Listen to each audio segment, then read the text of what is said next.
suburbs hit homes and apartment buildings, killing a number of civilians. 4 people died in the shelling of a western neighborhood in Kyiv. In the midst of fighting, the prime ministers, and this is quite a bold move, the prime ministers of Poland, the Czech Republic, and Slovenia went all the way to Kyiv to meet with the Ukrainian president, Vladimir Zelensky, in the middle of this war. The Czech leader says the main purpose was to tell Ukraine it's not alone in its fight with Russia.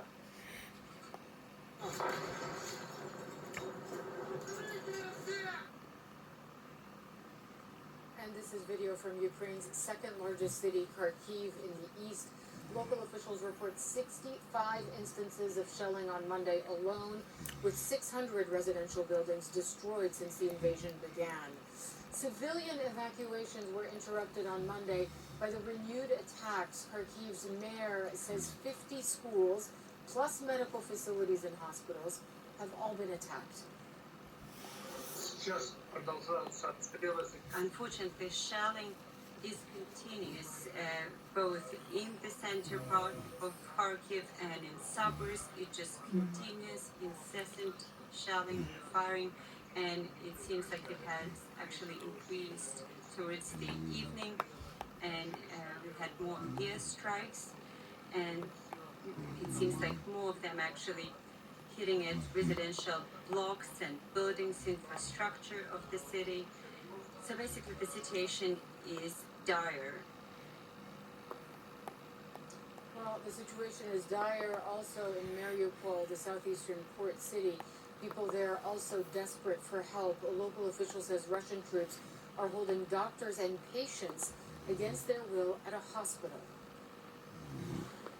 The situation is catastrophic. I speak with my friend who today is lucky to go out from Mariupol, and it's terrible because Russians terrorists, not military, they are terrorists, taken as hostages not only people in hospital, they take hostages all 300,000 people of Mariupol for about 10 days. Well, farther west, satellite images show at least 3 Russian helicopters destroyed by Ukrainian forces at the airport in Kherson. Several military vehicles were also hit. People in Mykolaiv are desperate to escape as Russian forces close in. The port city in southern Ukraine is a critical route on Russia's advance toward Odessa. And now fears are growing that a ground assault on Mykolaiv could come at any time. CNN's Nick Payton-Walsh has our story. This is the road down which Russia's war of annihilation may lurch. And its emptiness speaks only of what is to come from Russian-held Kherson up here to the vital port of Mykolaiv. They know what it is to be in Russia's way. Out of 18 homes, 10 are left in our village, she says. No electricity, gas, water or heat. The only ones left are those who can't leave, another adds. They're young, edgy, guns raised, unsure who we are. Press written on our vests and our press cards slowly calms them down and they apologise. But this is not an army in full control of its destiny. The trenches are where the rockets land every night. Some are from Odessa, Moscow's eventual target here. Others from just down the road. You're saying his house is just over there? It's important to see what tools Ukraine has been left with by a world that seems so concerned. They fight for their homes, but tell me they captured Russians who seemed unaware why they were even here. They said they can't understand what's going on. They said they can't go back because back there they're being shot for retreating, so they advance or surrender.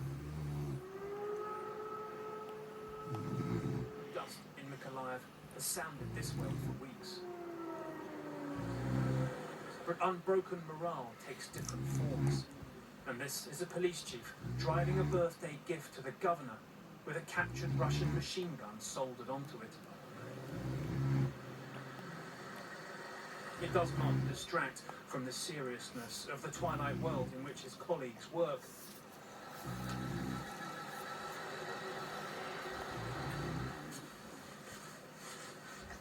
Any drunk or man changing his car battery after curfew could be a Russian saboteur, they fear.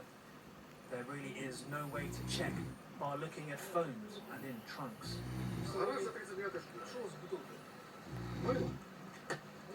The city is dark, bar their lights and the flash of the distant enemy's bombs. An urgent hospital call for blood has gone out. They rush to help. The savagery of Russia's targeting measurable in how dark this 4-floor hospital keeps itself at night. Invisible, not from a power cut, but to avoid Russian bombs.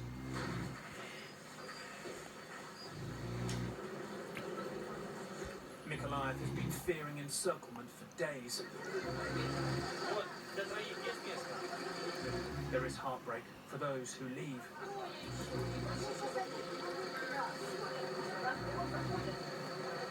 Amid the shared agony, still a tussle to get on to buses to Moldova. The men stay. This is my wife, Xenia, and my daughter, Varvara. She did go Poland. Because after comeback, what will you do? I go to the... This is my country. This is my country. What I was doing? Go to the Poland? No Poland. This is my home. Стойте, пожалуйста.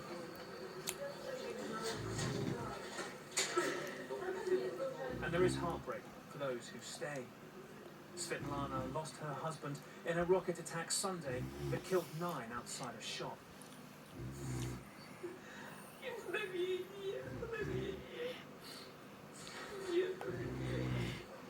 The violence here is a chain of moments of blinding grief. И тут мгновение, ракета. И мужа моего просто разорвало. Он захлебнулся кровью. Крови лежит до сих пор там еще. Лежит там. А меня забрали. И осколки. Pieces left. Ракету кинули. They wander alone. Nick Payton Walsh, CNN, Mykolaiv, Ukraine.